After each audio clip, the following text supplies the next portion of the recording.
So, welcome to a special guest version of GetConnected's Between Two Nerds. I am Callie Reedwin. To my left is Andres. And to my right, Matthew. And both Andreas and Matthew are joining us today as a representative of Mountain Equipment Co-op. And so we're here in the store in North Vancouver with a whole bunch of outdoor tech to talk about. So we thought we might put this into a couple of segments, but we're going to make this one extra juicy. So let's start with something solar, maybe. Let's get started with what's over here. Yeah, we've got a lot of solar options here. This is probably the biggest one we have on the table here, but this is made by Goal Zero, and it's the Nomad 7. So this is a solar panel on its own, and it folds up. It's made of durable material, and you then plug it into a battery bank like this. So This is really cool. I get really excited about solar because look how simple this is. I mean, since when were we able to bring a solar panel with us camping? Yeah. This is when do you think that this came out? Compact like this, it's only probably been about 5 years, and solar technology has definitely become more advanced, and it's becoming more cheaper in the last little while. So it's really quite neat to think that you can go on a backpacking trip and take all those electronics that you like, and you can charge them up and create energy from the sun. So this is super awesome, and there's definitely a few other solar things here. Like this is one of my favorite ones. This is a lantern that you would set up while you're set up at camp. So rather than sitting around the camp table with headlamps and shining your friend in the face with your headlamp, you set this down and it creates a nice little ambience for the table. So you're able to see similar to, I guess, a candle, but there's a small solar panel right here, and you can see it'll tell you what it's charging at. And so while you're hiking throughout the day, you stick this on your backpack, and that little panel will charge the small batteries in there. So, and it doesn't consume much because it's just little LEDs. So, pretty neat little piece of technology there. Yeah, I also came across LuminAid. They're also a social enterprise. So, do you know a little bit about that? No, I didn't. Yeah. So check out their website. We'll post a link. But LuminAid does some really cool stuff with social enterprise as well. So. I can't wait to get one of these. Also, you can get them branded and stuff for company things. And I think that would be a really cool thing to do. Do you own either of these? I actually I own both of these. So this is something I don't leave without on pretty much any trip, whether it's like an overnight or a week-long trip, just so it's because it's just so convenient and it's inflatable. So you can really just pack it down to almost nothing. So when you're not using it, you hardly notice it. And that's why I prefer this over like a harder like a hard plastic option, because it packs down so small. And something like the Goal Zero, I think it's a perfect opportunity. Like the battery bank is awesome to take on a multi-day trip, and you have to consider how many milliamps are your phone and your camera, and you can take that. And then if you're going on a week-long trip, you would then bring this along, and so you know that you're off-grid and you can charge while you're going. So yeah, it's awesome. a perfect little combination. Yeah. Awesome. And do you own anything of the solar persuasion? Not yet, but I am looking to get one of those solar panels with a battery backup for longer trips. Yeah. But there's other lamps, such as this guy here. Same concept, where it's like different colors and it's small and compact. Yes. So it packs really small. You can put it in your pack. It doesn't get crushed. Yeah. You could put it on the outside of your backpack, I suppose, too. Yeah. So you could get the solar. Or you could hang it inside your tent. Right. And that way you have a little bit of light at night. And then there's like other ones that are solar as well. So this is like a little emergency do-it-all radio here. So you can see it's got a radio. It's got a solar panel for charging. You can hook it up to your tent, to your pack. It's got a bottle opener, and then obviously a flashlight that you can use by just charging like this. So if there's no sun and you really need to listen to the radio, you can just crank it up and keep going to get those tunes. Human powered rather than solar powered. So solar power is definitely becoming more popular, and more. We'll see more and more as the technology gets better. Yeah. But there's also the old school battery powered things like a radio. So great item to have in your car. This isn't solar powered? It's like emergent. This one, yeah. So this one is solar powered as well. It's a bit of a bigger version of this, but it's super rugged. Also great to have in your car for emergency. So it's got like a big light on the top. It's got a little flashlight on the side, radio, and then again you can crank it up if you need to, right? Right. Important for your backcountry folks in your family, or if you're a backcountry person, if you run out of power, then you always have the ability to crank something, right? Yeah, totally. Another item that I wanted to show you that's related to the lights and also the battery charging is this light here. So it's kind of like a lantern or a flashlight because it gets really bright. Yeah. All right. There you go. Yeah. But it's also a charger, so you can connect your phone and top it off if needed, or get connected and send that text to that person who's maybe waiting at home, or you can tell them I'm on my way home. Yeah. Start the dinner. Yeah, absolutely. So you said send a text, and I'm familiar with this little piece of technology. And so tell us more about this GPS and location technology. Yeah, so InReach and Garmin have merged, and basically it's a Garmin GPS system that also allows you to communicate back home. There is a service that you have to pay on a monthly basis, but it basically lets you communicate with your family members at home wherever you are in the world. Mm-hmm. Like it's GPS, it's satellite based, so you could send text from anywhere in the world at any point. So if you're stuck, if you're okay, if you want to send news, stuff like that, just simple text. Yeah. It's essentially a two-way communication device. So with that subscription plan, and they've also done a really good job of integrating it with smartphone technology. So I personally own this InReach Mini, which is the size of 2 little Tic Tac containers, and wow. The user interface on the actual device is quite small and not very convenient. But then when I go everywhere with my iPhone, and even into the backcountry, I bring that with me. So with integrating it by Bluetooth, I have my iPhone app, and I can now turn my iPhone into this advanced kind of. The iPhone itself has GPS, but you then get the strong antenna, and then you can text from your phone. You can navigate from your phone when you're out of reach of the abilities of the iPhone or a smartphone. This kind of makes it to an advance, and this packs down it's so small. Yeah. The bigger one allows you to view everything from the display and maybe use it independently. Mm-hmm. You can get weather. You can text your family, which is great. Check in with my mom when I'm at the top of a peak of a mountain. Yeah, and absolutely. Say, still alive. So safety check. Yeah, Definitely. Exactly, yeah. My partner did a backcountry fishing tour, like way up in the north, and checked in. We're alive. We arrived at this campsite. We arrived at our next point. So this is very, very useful for the worried family members and loved ones for sure. What about, speaking of backcountry, what about we have an interesting couple of little gadgets here that I really like, and I'm not sure if I count as a nerd in this one because I saw these and you said, I can't believe you know what that is. Yeah, I think you totally count as a nerd in this one. So this guy is for when you get stung by a mosquito or animal such as that. Basically, it's a bit of a heater, and it takes away some of the itching. Mm-hmm. I'm not 100% sure what the technology is behind it. I can explain it. Magic. I can explain it actually. So this is where I nerd out a little harder than you maybe. So aforementioned partner is also a medical professional, and we swear by these because how it works is the heat disrupts the enzyme that's the poison to you that makes you itch. So by heating the area, even though ice feels better than heat when you're really bitten, the heat breaks it down. So if you get a bite, put heat on it, not ice. Fun tip. Yeah, and this little guy just does exactly the area. Yeah, so only heats up that one spot. Yeah.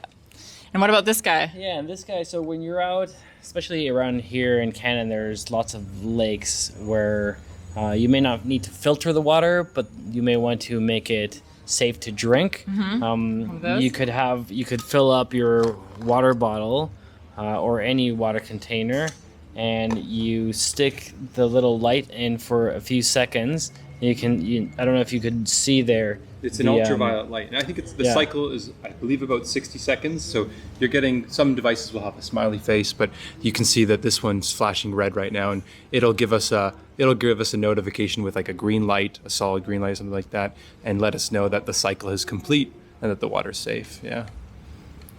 And you can do, I think, about a liter at a time with this size. A liter at a time? Yeah. Yeah. Have you used one of these? I'm very curious about them personally, but I have used them before, but it's always safe to bring along some pills or a filter as well, because if you were to drop this or your battery dies, although it's charger, you could charge with your solar panels.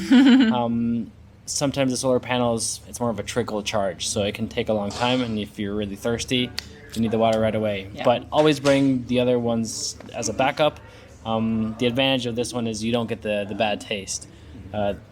It's the exact same flavor as you would have with water. It just kills all the bacteria. Right. No flavor of iodine if you're used to that. That's right, yeah. Yeah. Yeah, a lot of people that use this as well is like people going to tropical climates. They'll go to a restaurant and they're told not to drink the water, so they'll actually order a drink and then stir that in their drink to purify. So it's not just for the backcountry or local areas. Like, Oh, it's pro great, tip. really good travel device, and it packs up so small. So Excellent. And there's one that I looked at the box and went, oh my goodness, does that really work? And so we set it up.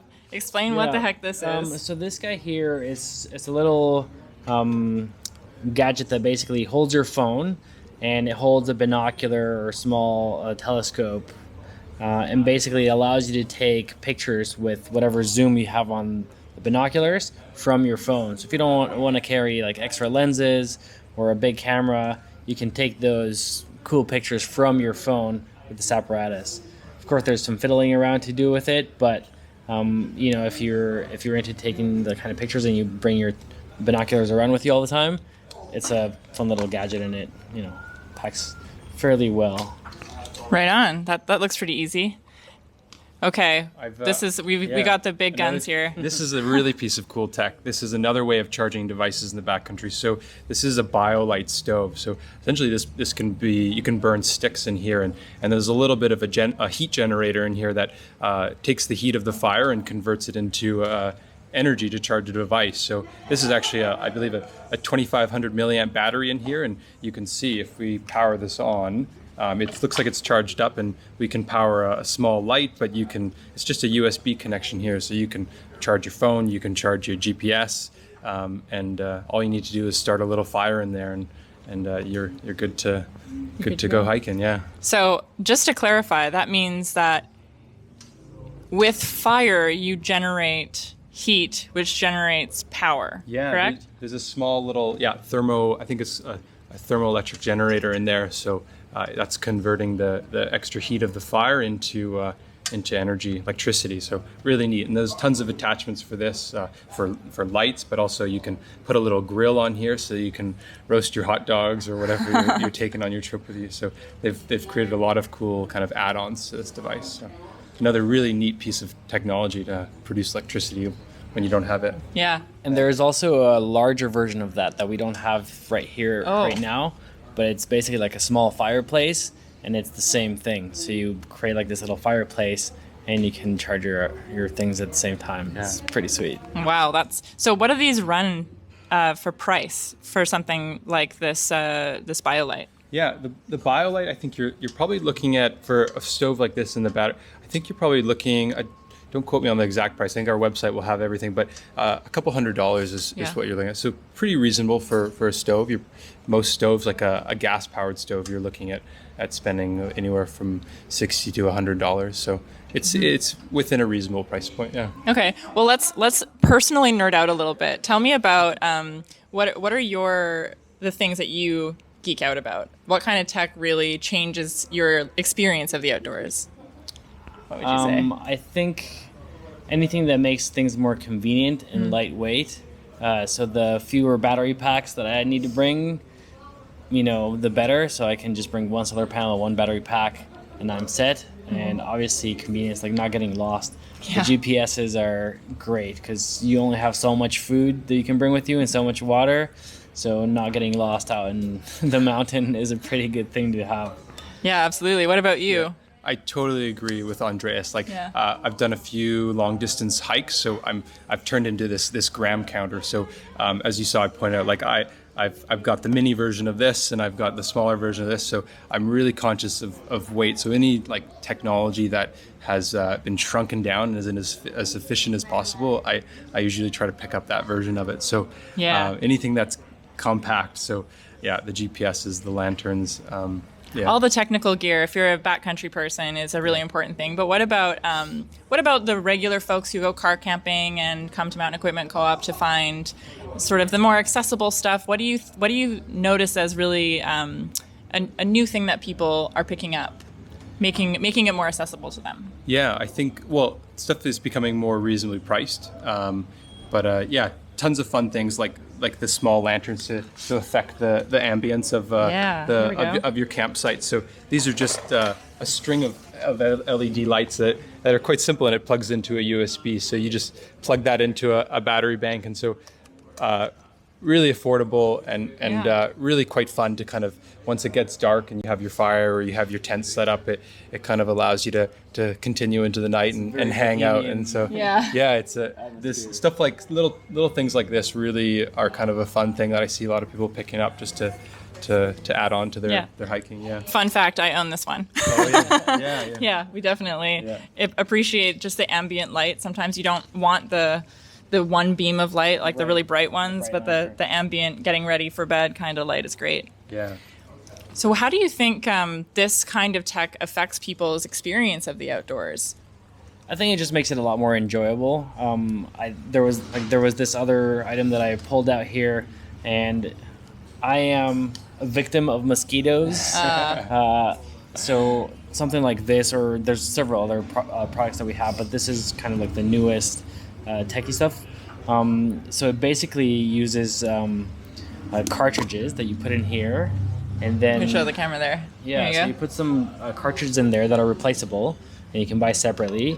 And you put a little canister at the bottom here, and then you click it here to start, and set it down, and it creates basically an area all around your campsite where mosquitoes are less prone to come in. So it's not 100% proof, but it will definitely deter mosquitoes. I'm like you. Campsite. We're the same in that respect. If there's mosquitoes around, they'll bite me for sure. They'll be looking for you. So, not something I would bring in the backcountry, but if I'm like car camping or doing something with my friends, even like a picnic you could do, this makes the evening much more enjoyable because those mosquitoes are the worst. Yeah. How far again does it go? I believe Like it's your campsite size? I think it's like a 15-foot radius, so like... Put it under your chair kind of deal? Yeah, you put it under the table or on top of the picnic table. It's safe to eat around. It doesn't have any chemicals. It's safe for the kids or anything, so you don't have to worry about that. But the mosquitoes just don't like it. So. Well, and I understand you're also a cycling nerd. I am a cycling So we nerd. brought a cycling piece of tech I here. have one piece here that I would like to show you. We'll have several pieces here. Obviously, we have some high-tech lights from Light in Motion. These guys have anywhere from 500 lumens to 2500 lumens. So if you think about it, car headlights usually have about 700 lumens. Wow. So these guys make the mountain bike trails light up like it's day. It's pretty amazing. So check those out if you're a mountain biker. It extends your season well into the fall, or even in the winter, so you can ride at night. Mm-hmm. And then there's this gadget here in the middle, which is pretty new to us. It's basically, I don't have it charged right now, but you can connect it to your phone and it gives you directions. So if you start your maps on your phone, it'll start telling you, okay, turn left here. So there'll be lights that turn on the left. And so that way it allows you to navigate without having to stop and pull your phone out all the time. Oh, that's a great feature. Yeah, it's pretty sweet. And it locks onto your bike, so you don't have to worry about taking it with you all the time. It just stays on there. But it also has a quick release that you could just remove it and bring it in with you in case you're going to leave it overnight or something like that. But it's a pretty fun little gadget so that you don't have to use your phone when you're on your bike, and it just tells you directions. Yeah, that's important for a place like Vancouver or other places where cycling is a common way to get to work, just to get around, not just on the mountain, but in the city too. Yeah, and sometimes you're just running errands and you don't know where the store is or that shop is, and so you hook that up, and it makes life a lot easier on your bike. And it also has a little light on the front, so it helps you be more visible, or if you're going through like a little alley, might help you light up the way. Nice. So I know you're a cycling nerd. Matthew, what's your form of nerdery when it comes to the outdoors? Definitely backpacking. And hiking and and running. So I tend to stick to those, things on my feet. So that's what I spend most of my time doing. Yeah, you commented on John Beeler's weaves when we were chatting. Do you have a pair of those? Yeah. I don't have a pair of those, but I'm super kind of dialed into footwear, and I'm really aware of how it affects your feet in proper form. So it's kind of neat to see. I've met the owners of Weave and how dedicated they are to producing such a cool piece of tech, the custom footwear. So that's fun to see someone wearing them. Yeah. Right really on. neat. Well, thanks so much for all your input. Oh, there's one more thing you've got on your wrist. Yeah, You're so talk about this that is guy. another Garmin device, but this is a smartwatch. So this is how I track all my running. But a really cool technology. This is another version, a little bit of one of the highest end ones, the Phoenix 5S Plus. And so just like these GPS devices, or just like a GPS, it tracks my distance and my pace while I run, but it also allows me to navigate. So really cool. I can actually, this model here has topographic maps, so that shows you Wow, the that's great. contours of a mountain. So I can log in a trail there and then follow it on my wrist. So just like that bike device there it's all about convenience and not having to stop and pull out your phone. It's look down at your wrist and see where you are, and it tells you if you go off trail. It says 5 meters off trail, turn left. So really fun. Definitely not a necessary piece of tech, but you can track, like I track my hikes, even my walks sometime, just to see where I've gone and what my pace was. And it's just, it's fun to come home and input the data and kind of just see, even tracks your sleep, which is really kind of creepy at sometimes. You can see your sleep cycles, when I get into REM, or if I've woken up in the middle of the night and if I didn't remember waking up. It's kind of, it's just really neat tech to I love track that your life. too. Yeah. I love the sleep tracking technology of my tracker as well. It's useful. I don't know. And once you get used to it, it's like you have to know. Yeah. You know? Yeah. How did I sleep last night? Check my watch. Yeah. How many hours of sleep did I really get as opposed to what I thought I got? Yeah. Absolutely.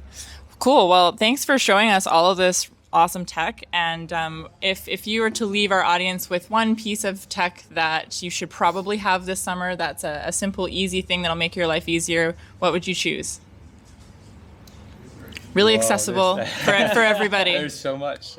Probably the bug guy. The bug one. That's what I would do. I mean, this is one item that we have for bugs, but there's so many in the store that one of them will be good for what you're looking to do. Mm-hmm. So definitely the bugs being away makes every single outing more enjoyable. So that would be my thing to leave you with. Perfect. Yeah, I really like LuminAid. the LuminAid. I was really surprised. Like, I was always just like, I need to be lightweight. I can't carry a lantern. That's so much extra weight. And then we found one in a hut one day and used it. And that's how I got my first one. And I was totally like, this totally affects the whole evening of the night. So it's pretty reasonably priced for what it is. And it's an awesome little add-on to your hiking kit. And it's so small, and that's what I love. So I would highly recommend it. Yeah. Perfect. I'm going to pick one up for myself. I think we've had such a cool spread of technology for the outdoors. So on behalf of GetConnected, I'd like to say thanks for joining us in this special one. Thanks for being a nerd with me, guys. Yeah, thanks. And thank you for coming. Yeah, absolutely. And you can find more information on all of these products on mec.ca, and check out the links below in the comments for any of the other things that we mentioned in this one. So this week coming up, we are talking about more outdoor tech. We'll be talking a little bit more about cooking tech, solar tech. Stay tuned for all of that stuff on our social feeds. And this time, we'll see you guys next time. Bye-bye.